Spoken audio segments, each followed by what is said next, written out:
irmãos e queridas irmãs, sejamos todos bem-vindos a mais uma Evangelho Terapia.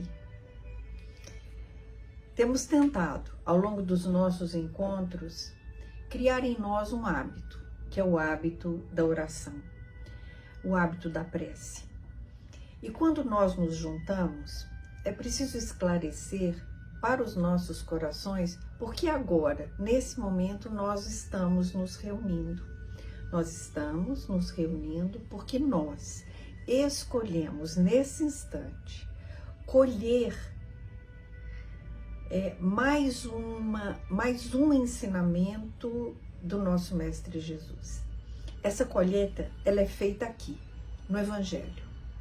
Nós podemos fazer uma leitura sequencial ou pedirmos aos amigos, aos nossos anjos protetores, aos nossos amigos espirituais que nos auxiliem para que quando nossas mãos abrirem este Evangelho, aqui esteja o alimento que o meu espírito necessita nesse dia. Fazer essa prece precisa ser com o nosso coração. Eu posso usar as minhas palavras ou eu posso recorrer a palavras de outros irmãos que em algum momento conseguiram, inspirados por seus mentores, deixar para nós modelos de prece.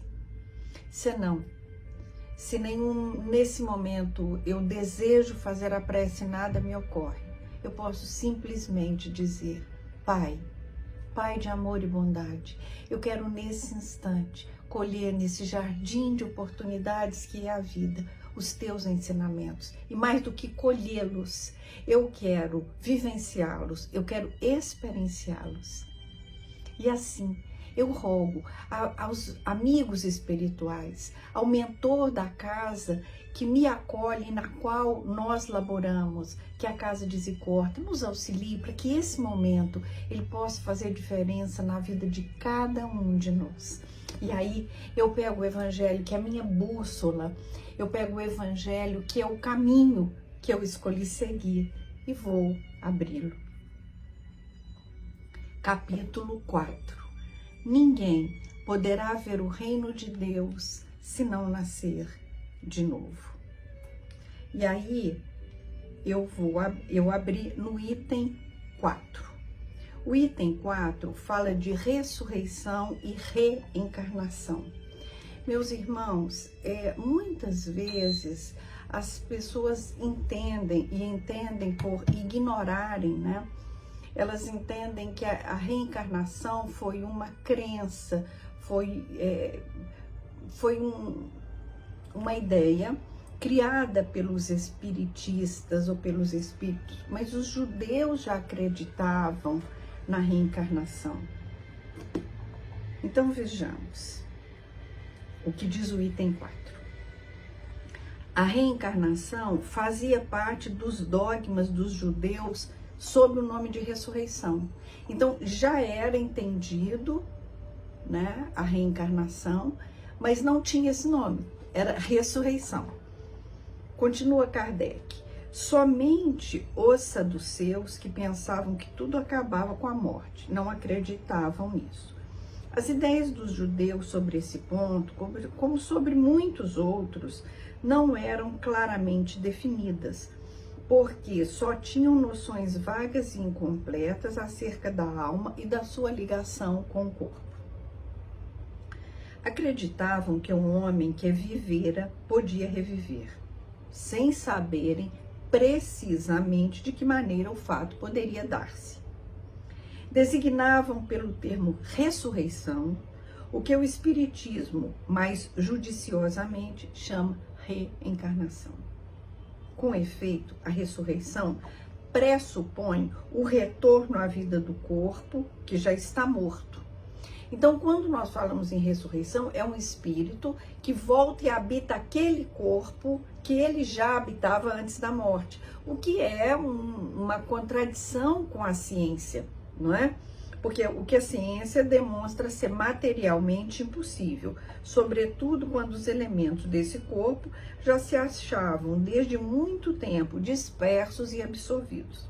A reencarnação é a volta da alma ou espírito à vida corpórea, mas em outro corpo, novamente formado para ele e que nada tem de comum com o antigo. Então fica claro para nós espiritistas, né, que o nosso corpo é a roupa que serve ao nosso espírito. Por isso é muito importante que quando venha uma doença, quando venha algo que abala o meu corpo físico, ao invés de eu me revoltar, eu compreenda que essa roupagem, que pode ser a doença, pode ser uma dor, pode ser uma dificuldade física, ela serve ao meu espírito, para que o meu espírito evolua. Obviamente que eu também não posso esquecer que algumas coisas que eu sinto hoje são acarretadas pela minha conduta, né? Pelo meu descuido, muitas vezes, com o meu corpo físico. A palavra ressurreição podia, assim, aplicar-se a Lázaro, mas não a Elias, nem aos outros profetas. Se, portanto, segundo a crença deles, João Batista era Elias, o corpo de João não podia ser o de Elias, pois que João fora visto criança e seus pais eram conhecidos. João podia ser Elias reencarnado, mas não ressuscitado. Então, hoje, nesse nosso encontro, nós tivemos a oportunidade, né? Muitos de nós já sabiam disso, e talvez outros não, de que ressurreição significava para os judeus um pouco do que é a reencarnação para nós. Só que naquele tempo, eles não tinham o conhecimento que nós temos, eles não tinham as informações que nós temos hoje, então isso dificultava a compreensão e dificultava também que as pessoas aceitassem, né? Então, aqui, nessa reflexão de hoje, do capítulo Ninguém Pode Ver o Reino de Deus Se Não Nascer de Novo, eu preciso nascer e renascer, até que o meu espírito esteja pronto para estar com o Pai. E estar pronto para estar com o Pai é quando eu cumpro as leis divinas, as leis que meu Pai, por amor a mim, a você, Ele elaborou. E aí nós vamos ler aqui uma citação de João.